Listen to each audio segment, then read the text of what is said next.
नमस्कार दोस्तों, स्वागत है आपका स्टडी फॉर सिविल सर्विसेज में। वीडियो को पूरा देखिए। कोई भी आपका फीडबैक है, कोई सजेशन है, तुरंत वीडियो में कमेंट करके जरूर बताइए। अच्छा लगे तो वीडियो लाइक जरूर कर लीजिए और ऐसे वीडियो लगातार फ्री में पाने के लिए चैनल को तुरंत सब्सक्राइब कर लीजिए और बेल आइकन को जरूर टैप कर लीजिए ताकि आगे भी सारे वीडियो आपको मिलते रहे। यूट्यूब में फॉलो करते हैं तो प्लीज ये वाला फ्री टेलीग्राम चैनल जरूर ज्वाइन कर लीजिएगा। सारे नोटिफिकेशन, सारे अपडेट यहीं पे आते हैं, ध्यान रखिएगा। स्टडी फॉर सिविल सर्विसेज का कोई भी पेड ग्रुप अगर आपको ज्वाइन करना है तो सिर्फ 85648096960609797523860455 यही नंबर है हमारे, सिर्फ जहां पे कॉल या व्हाट्सएप कर सकते हैं। इंस्टाग्राम पे हमारा पेज जरूर फॉलो कर लीजिएगा, studyforcivil.services है। ट्विटर पे हमको जरूर फॉलो कर लीजिएगा, @studyforcivils है। सारे क्वेश्चन अटेम्प्ट करिए और स्कोर अपना तुरंत कमेंट करके बताइए। दोस्तों नमस्कार, स्टडी फॉर सिविल सर्विसेज में आपका स्वागत है। पीसीएसजे परीक्षा जो आपकी फरवरी महीने में होने वाली है उसके लिए पेड क्विजेस के वीडियो लेकर के आ गए हैं। यहाँ पे जो हमारी पेड क्विजेस हैं यूपीपीएससी आयोग का जो पैटर्न है उस पे ही मिलते जुलते प्रश्नों को हम कवर करवाते हैं और इस सीरीज को आप फॉलो करें, आपको एग्जाम में बिल्कुल लाभ होगा। और एक चीज़ और जरूरी इन्फॉर्मेशन कि आपके जो सिलेबस में एक्ट्स को इंट्रोड्यूस किया गया है उससे संबंधित हर एक्ट के बारे में पापा वीडियोज़ हमारे यूट्यूब चैनल पर जो है अवेलेबल है, आप वहाँ पर जाके देख सकते हैं। ठीक है, आपको पूरा वहाँ से कवर कर सकते हैं अगर फ्री में भी चाहें तो। ठीक है, तो इन्हीं सब बातों के साथ स्टार्ट करेंगे। यहाँ पे क्वेश्चंस को हम क्वेश्चन आंसर फॉर्मेट में देखेंगे। जिन क्वेश्चंस में डिटेल की जरूरत होगी आपको बताया जाएगा, निश्चिंत रहिएगा। ठीक है, तो स्टार्ट करते हैं। अगर क्रैश कोर्स वगैरह चाहिए तो यहाँ पे देखिए डिस्क्रिप्शन बॉक्स में नंबर दिए होंगे। ठीक है, उस पर कॉन्टैक्ट कर लीजिए, आप हमारे कोर्सेज में भी एडमिशन ले सकते हैं। तो पहला प्रश्न आपसे यह है कि निम्नलिखित में से किसे पहले पिग्मेलियन पॉइंट के नाम से जाना जाता था। ठीक है, तो इंडिया का आप जो ये देखते हैं पेनिनसुलर इंडिया का मैप, तो यहाँ पे अंडमान निकोबार के ऐसा आपको दिखते हैं ना एरियाज, तो जो सबसे साउदर्न मोस्ट पॉइंट है उसको जानते हैं हम इंदिरा पॉइंट के नाम से वर्तमान में, तो इसको ही पहले पिग्मेलियन पॉइंट कहते थे। ठीक, यहाँ पे सी विकल्प को हम चुनेंगे। और पिग्मेलियन जब जानते थे इसको इस नाम से तो इसको पार्सन्स नाम से भी जाना जाता था। ठीक है, इसको भी चाहे तो ध्यान रखिएगा, पार्सन्स पॉइंट। अब इसमें देखिए मॉडर्न हिस्ट्री का एक क्वेश्चन है कि 1853 के चार्टर अधिनियम ने विधान परिषद के सदस्यों की संख्या 6 से बढ़ा करके कितनी कर दी थी। तो देखेंगे कि जैसे कई सारे एक्ट्स जो ईस्ट इंडिया कंपनी जब 1858 तक रूल कर रही थी तो इनके रेगुलेशन से संबंधित एक्ट्स बनाए जाते थे। तो उसी क्रम में 1853 में देखेंगे लॉर्ड डलहौजी का टाइम पीरियड है गवर्नर जनरल ऑफ इंडिया के रूप में। तो यहाँ पे जो एक्ट बनाया गया तो इसमें ये प्रोविज़न किया गया कि जो लेजिस्लेटिव काउंसिल है उसमें अब 6 की जगह जो 12 मेंबर हैं, ठीक है, ये होंगे। तो इसमें बी विकल्प को चुनेंगे। इसमें जैसे पहला गवर्नर जनरल हो गया, फिर कमांडर इन चीफ, 4 मेंबर जो गवर्नर जनरल के काउंसिल के होते थे, एक chief justice of supreme court of Calcutta जो था, ऐसे करके पूरा जो है 12 लोगों का क्रम था। प्राचीन भारतीय इतिहास के स्रोत के संदर्भ में निम्नलिखित में से कौन सा ब्राह्मण साहित्य का अंग नहीं है। तो वैदिक हिस्ट्री में आप देखेंगे तो जैसे ब्राह्मण साहित्यों के अंग के रूप में हम जो देखते हैं इतिहास के स्रोत के रूप में, तो इसमें वेद होते हैं, उपनिषद, आरण्यक, इसके अलावा जो स्मृति कह लीजिए, ठीक, और सूत्र हो गया। ठीक, इसके अलावा रामायण, महाभारत, रिकॉर्ड यहाँ पे जो है ये ऑड हो जाएगा, ये इसका अंग नहीं है। आगे देखें, ह्वेन सांग ने भारत को यिन तू, है ना, ये टर्म है। तो भारत एज अ नेशन, जब ये एक चाइनीज पिलग्रिम था, आप जानते होंगे बुद्धिस्ट, तो ये आया था इंडिया में इनके किंग हर्षवर्धन के टाइम पे। ठीक, तो ये रिटर्न में जो है जैसे कि इसने इंडिया के बारे में फिर जो डिटेलिंग करी तो उसमें यहाँ पे इसने यिंतु शब्द का इस्तेमाल किया है। ठीक, तो उसका अर्थ क्या होता है, तो इसका अर्थ होता है चंद्रमा। ठीक है, मून। नेक्स्ट है पुरापाषाण व नवपाषाण शब्दावलियों का सर्वप्रथम उपयोग जॉन लुबक, ठीक है, इन्होंने एक पुस्तक लिखी थी प्री हिस्टोरिक टाइम्स, यहाँ पे देखिए लिखा है। तो उसी पुस्तक में जो हिस्ट्री के टर्म संबंधित ये टर्म्स हैं पुरापाषाण, नवपाषाण, है ना, इसका यूज इन्होंने किया था प्री हिस्टोरिक टाइम्स में। तो कभी ये भी पूछा जा सकता है आपसे कि प्री हिस्टोरिक टाइम्स के लेखक कौन है। ठीक, तो ये 1865 के अराउंड ये बुक जो है पब्लिश हुई, उसमें यहाँ पे ये सूचनाएं दी गई। इसमें देखिए बेलन नदी जो कि टोंस नदी की सहायक नदी है, उत्तर प्रदेश के किस जिले से निकलती है। तो पूर्वी उत्तर प्रदेश में आप देखेंगे सोनभद्र जिला जो है, ठीक है, इसके यहाँ पे वेस्टर्न पार्ट से जो है इसका ओरिजिन होता है। और इस पे बेलन रिवर के बारे में एक चीज़ ये ध्यान रखिएगा कि जो हमारे प्री हिस्टोरिक कुछ एविडेंसेस मिले हैं हिस्टोरिकल, है ना, मानव के पुरानी सेटलमेंट्स के लिए, ठीक है, वो इसके जो है तटों से मिले हैं, बेलन नदी के। ठीक, इस वजह से भी ये पूछा जाता है। तो ये वहाँ से निकल करके इसमें प्रयागराज में टोंस से मिलती है और टोंस जो है आगे वहीं जा करके गंगा नदी से मिल जाती है। ठीक है, तो इसमें सी विकल्प हमारा जो है ये करेक्ट होगा।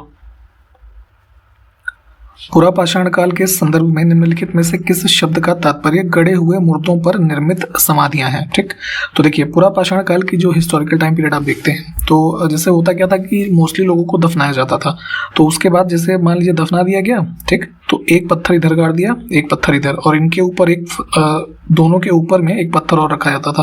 तो इस आकृति को ही जो यहाँ पे पूछा जा रहा है, ऐसी बनी हुई समाधियों को बोला जाता था डोलमेंस। ठीक है, तो ये जो दोनों पत्थर थे जैसे समाधि में गाड़ करके उसको उसे मिट्टी से ढक दिया, फिर उसके ऊपर ये, तो थोड़ा गूगल करके इसको देख लीजिएगा, है ना, इसकी इमेज।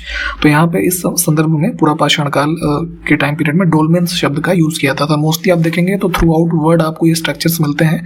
मोस्टली देखेंगे तो यूरोप वगैरह में नॉर्थ वेस्टर्न पार्ट जो है वहाँ पे जो ये ऐसी बॉडीज को उस टाइम पे कह लीजिए दफनाया गया, उस पे ये स्ट्रक्चर्स ज्यादा मिलते हैं। अब देखें पालतू भैंस का प्राचीनतम साक्ष्य भारतीय उपमहाद्वीप में किस स्थल से प्राप्त हुआ है। तो अब देखेंगे इसमें यहाँ पे पाकिस्तान जो वर्तमान का है, बलूचिस्तान का रीजन, वहाँ पे मेहरगढ़ एक साइट है। ठीक है, तो उसमें देखेंगे तो ये नियोलिथिक पीरियड में यहाँ से हमें डोमेस्टिकेशन मिलता है किसका, बफेलो का। अगला देखें अनुपुरा पाषाण काल और आद्य नवपाषाण काल एवं संक्रमण काल। ठीक है, ये तीन नाम यहाँ पे रखे हैं। तो ये निम्नलिखित में से किस काल के अन्य नाम हैं। तो आप जैसे अब स्टोन एज की हिस्ट्री पढ़ते हैं तो वहाँ पे आप पैलियोलिथिक के बीच में मीजोलिथिक का आपका टाइम पीरियड आएगा और नियोलिथिक फिर आता है। तो मीजोलिथिक को ही यहाँ पे इन तीनों अन्य नामों से भी जानते हैं, यानी मध्य पाषाण काल को। ठीक, तो इसमें हम सी विकल्प को चुनेंगे। इसको इसमें इंग्लिश में भी देख लीजिए। नेक्स्ट है नवीनतम खोजों के आधार पर भारतीय उपमहाद्वीप में प्राचीनतम कृषि के साक्ष्य वाला स्थल लहुरा देव, है ना। तो ये स्थल का नाम ध्यान रखिएगा, उत्तर प्रदेश के किस जिले में स्थित है। तो आप ये देखते हैं पूर्वी उत्तर प्रदेश का जो संत कबीर नगर जिला है, यहाँ का एक स्थल है। और जो आर्कियोलॉजिकल फाइंडिंग्स हैं उसके आधार पर यह कहा गया कि जो सबसे पहले एग्रीकल्चरल प्रैक्टिस जो स्टार्ट हुई इंडियन सब कॉन्टिनेंट में, वो यही स्थल माना जाता है, या यहाँ से कह लीजिए आपको प्रमाण मिले हैं। ठीक, तो इसमें हम जो है बी विकल्प को चुनेंगे। भारत की मुख्य भूमि का सबसे पश्चिमी बिंदु निम्नलिखित में से कौन सा स्थल है। तो जैसे मान लीजिए ये इंडिया का मैप है। ठीक, तो अभी हमने जैसे स्टार्टिंग में भी इंदिरा पॉइंट की बात की तो वो तो अंडमान निकोबार का इधर था, परंतु जो ये वाला हमारा पेनिनसुलर इंडिया का मेन लैंड है तो इसमें कन्याकुमारी को सबसे यहाँ पे साउदर्न पॉइंट माना जाता है। उसी क्रम में अब वेस्टर्न मोस्ट पॉइंट यहाँ पे जो कहा जा रहा है तो ये गौर मोता, या आपको कई बार गुहार मोती के नाम से भी मिलेगा। ठीक है, कच्छ रीजन जो गुजरात का है यहाँ पे स्थित है। और नॉर्थ में देखेंगे तो ये इंदिरा कॉलोनी हो जाता है, और इधर ईस्ट में सबसे जो है अरुणाचल प्रदेश के तो यहाँ पे किबीथू है। ठीक, तो इन चारों को ध्यान रखना है। और अगर हम यहाँ पे कोऑर्डिनेट्स की बात करें चारों दिशाओं में तो यहाँ पे 8 डिग्री 4 मिनट, है ना। फिर नॉर्थ में देखेंगे तो 37.6 हो जाता है, इधर 68 और कितना है 7 है, हाँ ठीक है। और यहाँ पे इसमें हो जाता है 97.25। ठीक, तो इन चीज़ों को भी ध्यान रखना, ये चीज़ें पूछी जाती हैं आपसे। तो सी विकल्प को इसमें चुनेंगे। नेक्स्ट है 9 डिग्री चैनल निम्न में से किन स्थलों के मध्य स्थित है। तो जैसे आप ये लैटिट्यूड्स के बारे में ज्योग्राफी में पढ़ते होंगे तो 0 डिग्री क्या है, इक्वेटर है, तो उसके ऊपर ऊपर बढ़ेंगे 1-1 डिग्री, तो ऐसे ऐसे ये लैटिट्यूड्स की लाइन होती हैं। तो अब यहाँ पे देखेंगे इंडिया के नीचे तो 9 डिग्री पे जो आता है तो ये किसको विभाजित कर रहा है एक तरीके से, मिनिकॉय और लक्षद्वीप को। ठीक, तो इसको एक बार मैप में देख लेंगे तो वहां से क्लियर हो जाएगा। नेक्स्ट है उत्तर पूर्व के राज्य सिक्किम की सीमा निम्नलिखित में से किस देश के साथ साझा नहीं होती है। तो देखिए सिक्किम जो है ये चिकन नेक वाला एरिया, इसमें बांग्लादेश नहीं लगेगी ना, नीचे वेस्ट बंगाल का एरिया आ जाता है। ठीक, बाकी इधर नेपाल से लग जाएगी, ये भूटान हो गया, ऊपर चाइना है। ठीक, तो इसमें सी विकल्प को चुनेंगे। आगे देखें कि हाल ही में प्रधानमंत्री नरेंद्र मोदी ने निम्नलिखित में से किस शहर में जो वहाँ का राजभवन है यानी कि जो गवर्नर्स हाउस होता है, ठीक, उसमें जल भूषण भवन का उद्घाटन किया है। तो ये न्यूज़ है आपकी जो है जून 2022 की। ठीक, इसमें यहाँ पे महाराष्ट्र का जो राजभवन है उसमें इस बिल्डिंग को इनॉग्रेट किया था मोदी जी ने। इसमें हम मुंबई को चुनेंगे। और एक चीज़ ये ध्यान रखेंगे कि महाराष्ट्र का ही जो ये गवर्नर्स हाउस है उसमें एक अंडरग्राउंड ये है आपका गैलरी है ना, गैलरी ऑफ रिवोल्यूशनरी करके म्यूजियम है, तो उसको भी ध्यान रखिएगा। ये चीज़ें एक बार पूछी गई हैं कहीं पे, तो आगे भी संभावना है।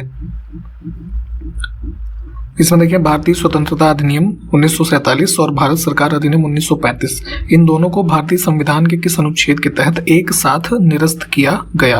तो देखिए आपको पता है कि जैसे गवर्नमेंट ऑफ इंडिया एक्ट 1935 था तो ये इस पे ही आधारित था शासन भारत की आज़ादी तक। ठीक, उसके बाद यहाँ पे इंडिपेंडेंस एक्ट आया जिसके माध्यम से भारत को आज़ादी दी गई। तो इसमें कुछ ऐसे प्रावधान थे जो उस समय देश पे लागू हो रहे थे, तो इन दोनों एक्ट्स को यहाँ पे नल एंड वॉइड किया गया एक तरीके से, मान लीजिए आर्टिकल 395 में। ठीक है, जो कॉन्स्टिट्यूशन हमारा बना, तो उसके बाद से यहाँ पे जो है इसको आर्टिकल, इसमें देखिए यहाँ पे नीचे ऑप्शंस देख लीजिए, ठीक है। 395 वाला जो है इसमें ये प्रोविजंस दिए हुए हैं, इसके माध्यम से अब ये जो है ऑपरेटिव नहीं रहे दोनों एक्ट्स। इसमें देखिए पॉक्सो एक्ट के बारे में पूछा जा रहा है कि किस आयु के व्यक्तियों हाँ ठीक है, व्यक्तियों को बच्चों के रूप में परिभाषित किया गया है, ठीक है। तो ऑब्वियस सी बात है, इसमें जो बिलो 18 ईयर्स हैं उनको डेफिनेशन ऑफ चाइल्ड में यहाँ पे डिफाइन किया गया है, ठीक है। तो सी विकल्प को चुनेंगे हम। नेक्स्ट है कि मुगल बादशाह शाह आलम द्वितीय ने ईस्ट इंडिया कंपनी को बंगाल, बिहार और उड़ीसा की दीवानी किस वर्ष में दी थी? तो 1765 इसका आंसर हो जाएगा। आप जानते होंगे कि बैटल ऑफ बक्सर जो है 1764 की, उसी का ही आउटपुट था ये, जहाँ पे ट्रीटी ऑफ इलाहाबाद होती है 1765 में, और उसमें देखते हैं कि जो कलेक्शन ऑफ टैक्सेस का कॉन्सेप्ट है उसको दीवानी राइट्स आप कहते हैं। तो उसमें बंगाल, बिहार और उड़ीसा के राइट्स दिए गए इसमें ईस्ट इंडिया कंपनी को शाह आलम द्वितीय के द्वारा। नेक्स्ट है कि सर एलिजा एम्पे निम्नलिखित में से किस अदालत के पहले मुख्य न्यायाधीश थे? तो 1773 में जो सुप्रीम कोर्ट ऑफ कैलकाटा उस टाइम पे स्टैब्लिश किया गया, उसके पहले जो है ये न्यायाधीश रहे। तो सी को चुनेंगे। नेक्स्ट देखें कि 1784 में जो एक पिट्स इंडिया अधिनियम बनाया गया, ईस्ट इंडिया कंपनी जब रूल कर रही थी, तो उसमें एक बोर्ड ऑफ कंट्रोल नामक निकाय बनाया गया जिसमें कितने सदस्य शामिल थे? तो अभी हमने ऊपर एक देखा था कि 6 से बढ़ा करके 12 किया गया था, तो यहाँ पे बोर्ड ऑफ कंट्रोल जो है इसमें 6 सदस्य किए गए थे, ये उसी के बारे में था। लेकिन इन चीज़ों को डिटेल में प्लीज़ पढ़िएगा, यहाँ पे थोड़ा टाइम लिमिट होता है तो बहुत डिटेल में नहीं बताया जा सकता है हर क्वेश्चन को। अब देखें 1786 में गवर्नर जनरल और कमांडर इन चीफ, ठीक, इन दोनों की शक्ति किसे प्रदान की गई? तो अभी हमने देखा कि पिट्स इंडिया एक्ट 1784 का जो ये बनाया गया, इसमें ही प्रावधान था कि यहाँ पे हुआ क्या कि जो गवर्नर जनरल था उसकी काउंसिल को रिड्यूस किया गया 3 मेंबर्स के रूप में, ठीक है, जिसमें कमांडर इन चीफ इंक्लूडेड था। तो उसी में पहली बार यहाँ पे लॉर्ड कॉर्नवालिस को जो है 1786 में ये दोनों शक्तियाँ प्रदान की गई इन दोनों पदों के रूप में। तो ये ब्रीफ में था, डिटेल में इन चीज़ों को देखते रहें। यहाँ पे हम विकल्प ए को चुनेंगे। किस अधिनियम ने ईस्ट इंडिया कंपनी के राजस्व प्रशासन और न्यायपालिका के कार्यों को अलग कर दिया, जिससे जो ये माल अदालतें थी, है ना, कह लीजिए रेवेन्यू कोर्ट्स, ठीक, इनको समाप्त किया गया इस अधिनियम में। तो जो चार्टर एक्ट बना 1793 में, वहाँ पे जो ईस्ट इंडिया कंपनी के रेवेन्यू फंक्शंस थे और जो जुडिशियल फंक्शंस थे, ठीक है, उनको पहली बार सेपरेट किया गया। और 1793 का जो चार्टर एक्ट था, वहीं से माना जाता है कि जो रिटन लॉज हैं, है ना, इंडियन गवर्नमेंट में, वो स्टार्ट हुए, ठीक। तो ध्यान रखेंगे इसको।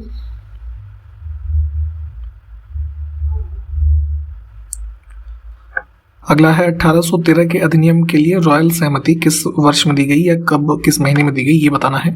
तो देखिए जैसे जो भी एक्ट्स बनते थे तो ऑब्वियस सी बात है उसको, जो ब्रिटेन में वो मोनार्कियल सिस्टम है, तो वहाँ पे क्वीन का या किंग जो है उनके एसेंट मिलने के बाद वो एक एक्ट बनता था। तो उसी क्रम में जब 1813 का चार्टर एक्ट बना, उसको मिला था रॉयल असेंट जुलाई 1813 में, ठीक है। अगर इन पर्टिकुलर हम डेट की बात करें तो 21 जुलाई था। तो इस प्रकार के फैक्चुअल क्वेश्चंस भी आते हैं, तो ज़रूरी है इन चीज़ों को भी ध्यान रखना। आगे है पर्यावरण शब्द की उत्पत्ति शब्द एनवायरोन से हुई है। तो यहाँ पे इंग्लिश वाला ही हम प्रेफर करेंगे क्योंकि उससे ही मिलता जुलता है, ठीक है। तो एनवायरमेंट वर्ड जो बना है दैट इज कहाँ से, एनवायरोन से, या फिर एनवायरोनर इसको कई बार आपको मिलेगा। तो ये शब्द है एक फ्रेंच भाषा यानी कि फ्रांसीसी भाषा का शब्द, उससे बना है पर्यावरण। नेक्स्ट है दिव्यांगजन अधिकार अधिनियम 2016 में कुल कितने प्रकार की विकलांगता शामिल है? तो यहाँ पे विकलांगना लिखा है, थोड़ा इसको करेक्ट कर लेंगे हम, ठीक। तो इसमें देखिए कुल प्रकार की जो हमारी डिसेबिलिटीज मेंशन्ड है, इसका नंबर है 21। नेक्स्ट है राजगीर नृत्य महोत्सव शास्त्रीय नृत्य की एक व्यापक लोकप्रियता को दर्शाता है। तो शास्त्रीय टाइप का नृत्य है राजगीर नृत्य महोत्सव, कहाँ पे होता है ये बताना है। तो इसको आयोजित किया जाता है स्टेट ऑफ बिहार में। संविधान, भारतीय संविधान की बात हो रही है, किस अनुच्छेद के तहत व्यक्ति के अंतःकरण की स्वतंत्रता को प्रत्याभूत करता है? तो फंडामेंटल राइट्स जो हमारे भाग 3 में मेंशन है, ठीक है, उसमें आप देखेंगे आर्टिकल 25 ये बताता है कि जो पर्सन है उसके पास राइट है इस चीज़ के फ्रीडम का कि वो कंसाइज कर सकता है, किसी भी जो उसके मतलब का रिलीजन है ना, उसको प्रोफेस कर सकता है, प्रैक्टिस प्रोपोगेट कर सकता है। ये सब प्रावधान अनुच्छेद 25 में दिए हुए हैं। संविधान के किस अनुच्छेद के अंतर्गत सिखों को कृपाण धारण करने की अनुमति दी गई है? ठीक, तो एक प्रकार का, चूंकि ये उनके मतलब जो सिख धर्म लोग मानते हैं उस धर्म का ही अभिन्न हिस्सा है कृपाण।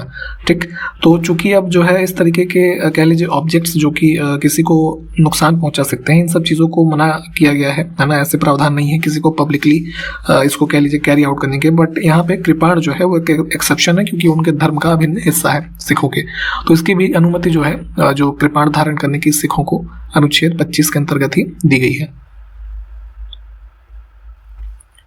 इसमें देखिए किस वाद के अनुसार गोवध को इस्लाम की अनिवार्य प्रथा जो कि बकरीद के अवसर पर ऐसे मतलब स्लॉटर किया जाता है उसको नहीं माना गया है।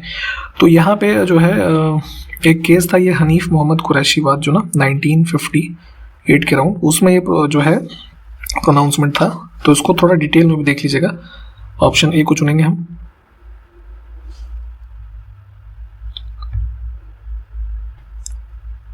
नेक्स्ट है कि धार्मिक कार्यों के प्रबंधन के अधिकार को राज्य द्वारा किन आधारों पर प्रतिबंधित किया जा सकता है?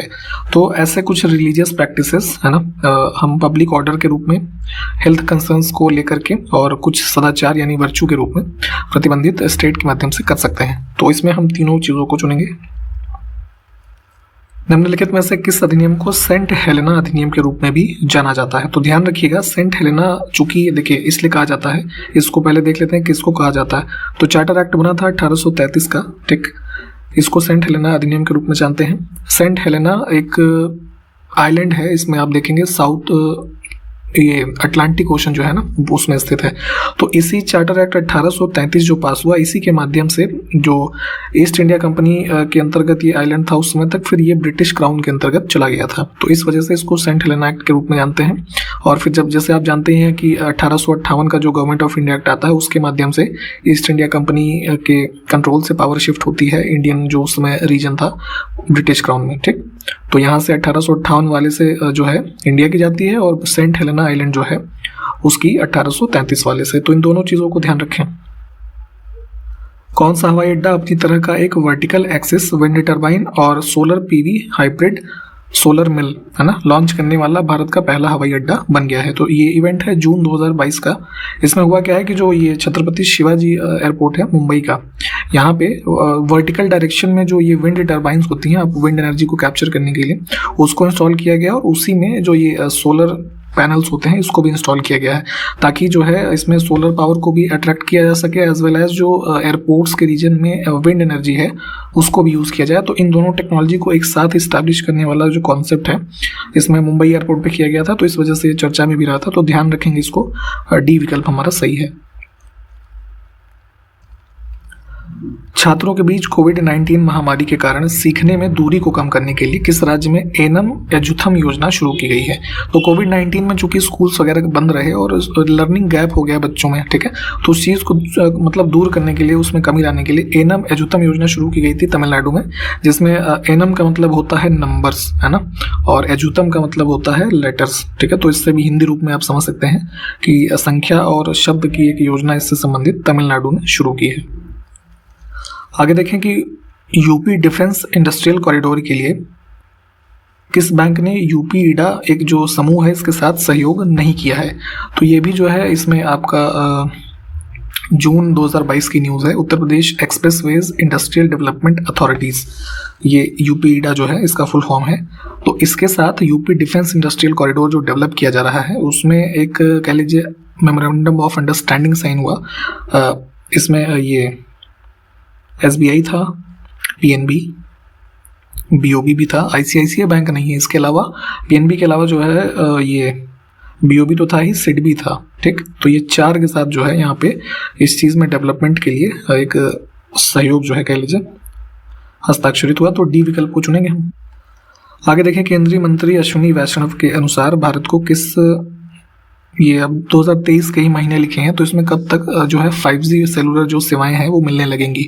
तो अभी पायलट प्रोजेक्ट के रूप में कुछ शहरों में 5G सर्विसेज को स्टार्ट किया गया है, परंतु इनका कहना है कि मार्च 2023 तक, है ना, ये प्रॉपर रूप से 5G सर्विसेज मिलने लगेंगी। तो हम इसमें जो है बी को चुनेंगे। आगे है संसाधनों का उपयोग करने की आवश्यकता और उन्हें भविष्य के लिए संरक्षित करना, इन दोनों को संतुलित करने को क्या कहा जाता है। तो सिंपल सी डेफिनेशन है ये सस्टेनेबल डेवलपमेंट की, कि किसी भी चीज़ को आप आज इस्तेमाल इस प्रकार से करें कि भविष्य के लिए भी वो चीज़ बचे और सुरक्षित रहे, यही होता है सस्टेनेबल डेवलपमेंट। इसमें देखिए कुछ बीमारियां लिखी हैं और वो सेक्सुअली ट्रांसमिट कौन सी होती है वो बताना है। तो सेक्सुअली ट्रांसमिटेड इन्फेक्शन का रूप होता है सिफिलिस यानी कि उपदंश। भारतीय संविधान का निम्नलिखित में से कौन सा अनुच्छेद भारतीय राज्य यानी कि भारत को एज एक राष्ट्र के रूप में धर्मनिरपेक्ष चरित्र जो इसका है उसको दर्शाता है। तो सेकुलर हमारा जो नेचर है, कैरेक्टर है, वो किससे डिस्प्ले हो जाएगा, हमारा ये जो हमने अभी आर्टिकल 25 के बारे में बात की थी इससे, ठीक है। आगे है संसदीय शासन प्रणाली में कार्यपालिका शक्ति वास्तविक रूप में किसमें निहित होती है। तो जैसे पार्लियामेंट्री फॉर्म ऑफ गवर्नमेंट हम इंडिया में भी फॉलो करते हैं, तो रियल जो पावर मतलब कह लीजिए किसमें शामिल है, किसमें वेस्टेड है, वो होती है काउंसिल ऑफ मिनिस्टर्स जो कि हेड करते हैं प्राइम मिनिस्टर, ठीक है।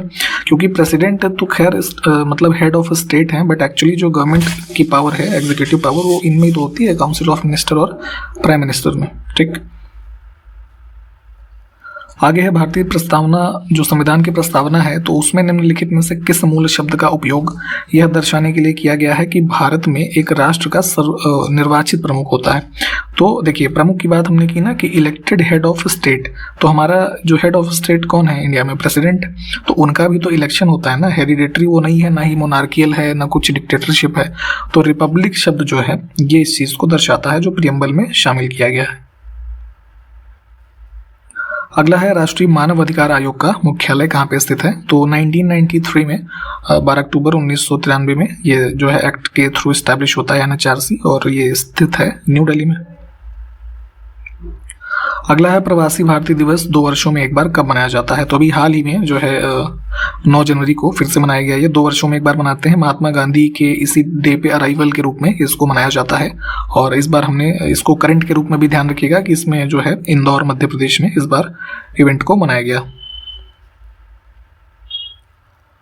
आगे देखें कि भारतीय संविधान का कौन सा अनुच्छेद सार्वजनिक रोजगार के मामलों में अवसर की समानता की गारंटी प्रदान करता है। तो फंडामेंटल राइट के भाग जो हमारा ये है थर्ड पार्ट में, उसका equal opportunity in the matters of public employment ये बताता है आर्टिकल 16, ठीक है। संथाल विद्रोह जो 1855-56 के दौरान हुआ, इसके नेता कौन थे। तो इसमें देखेंगे जो है लॉर्ड डलहौजी का टाइम पीरियड है ये। इसमें आपका जो राजमहल हिल्स वाला एरिया है वर्तमान के झारखंड में, इस रीजन में संथाल रिबेलियन होता है। इसमें मुख्य रूप से जो है यहाँ पे सिद्धू मुर्मू जो लिखा है, इनको चुनेंगे हम। सिद्धू और कान्हू जो है इनका मुख्य रूप से नाम इसमें आता है।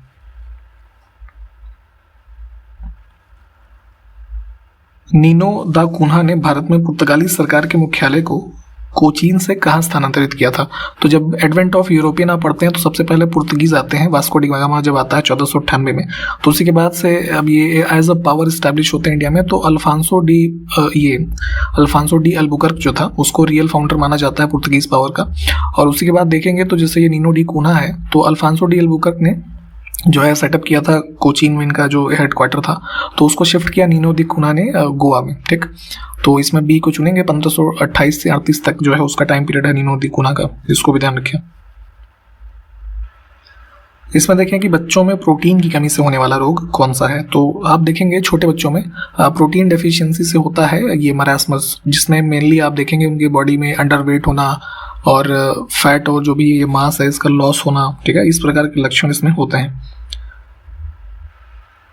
दहेज प्रतिषेध अधिनियम 1961 के अनुसार इसमें से किस धारा में दहेज को परिभाषित किया गया है।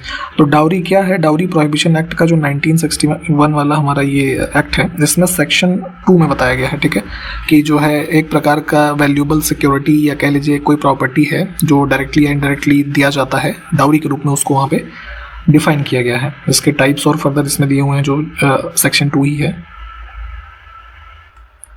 आगे देखें निम्नलिखित में से कौन सा एक युग्म सुमेलित नहीं है। तो ब्रिटिश इंडियन टाइम पीरियड के कुछ इवेंट्स हैं और किस वायसराय के टाइम पीरियड पे कह लीजिए वो इनेक्टेड हुआ या वो घटना हुई, उसके नाम लिखे हुए हैं। तो अगर उस क्रम में देखें तो स्टार्टिंग के 3 तो ठीक हैं, इसमें वर्नाकुलर प्रेस एक्ट जो 1878 में आया है, ठीक है, इसमें जो न्यूज़पेपर्स को यहाँ पे कन्फिस्केट किया था अगर कुछ सेडिशियस मटेरियल वगैरह प्रिंट करते थे, तो वो उस टाइम पे देखेंगे तो इनका टाइम पीरियड है ना ये लॉर्ड लिटन का। कर्जन तो बहुत बाद में आते हैं 1900 के टाइम पीरियड में, ठीक। तो ये हम डी को चुन लेंगे इसमें। चोल शासक राजेंद्र चोल ने किस पाल शासक के शासनकाल में बंगाल पर आक्रमण किया? तो देखेंगे साउदर्न इंडिया में जो है one of the most successful monarch हुए चोल, तो उसी में राजेंद्र चोल फर्स्ट जो था, इसने यहाँ पे देखेंगे डिफीट किया था महिपाल को, ठीक है। इनका रीजन जो था ये बंगाल में, तो यहाँ पे बंगाल और ये बिहार वगैरह का जो प्रेजेंट डे का रीजन है उसको कॉन्कर किया था, तो इसमें हम बी को चुनेंगे। आज के वीडियो का हम अंतिम प्रश्न देखेंगे कि भोज परमार की पुस्तक समरंग सूत्रधार निम्नलिखित में से किस विषय पर लिखी गई है? तो देखेंगे 11th सेंचुरी के आसपास की एक पोइटिक ये संस्कृत में लिखी हुई बुक है समरंग सूत्रधार। इसमें मुख्य विषय वस्तु है ये आर्ट और आर्किटेक्चर, ठीक। इसमें आप देखेंगे जो धार के किंग थे, है ना, भोज परमार, ठीक, इनके द्वारा लिखी गई। तो यहाँ पे इसकी विषय वस्तु ऑप्शन बी में जो है ये हो जाएगी, ठीक। तो इस तरह की पुस्तकें भी चूंकि आपसे पूछी जाती हैं लगातार, तो इसलिए इसको पूछना जो है मतलब पढ़ना इन चीज़ों को ज़रूरी है। तो यहाँ तक हम रखेंगे। अगले नेक्स्ट वीडियो में हम कुछ लॉ के और क्वेश्चंस को भी आपके जो एक्ट्स हैं उसको इंक्लूड करते हुए अगला वीडियो देखेंगे। वीडियो आपको अच्छा लगा हो तो अपने फीडबैक हमें कॉमेंट के माध्यम से बताइएगा, और इस सीरीज़ को हम कंटिन्यू करेंगे आपके एग्जाम तक। तब तक के लिए बने रहें हमारे चैनल पर, ठीक है। तो नेक्स्ट वीडियो में मिलते हैं। नमस्कार, जय हिंद।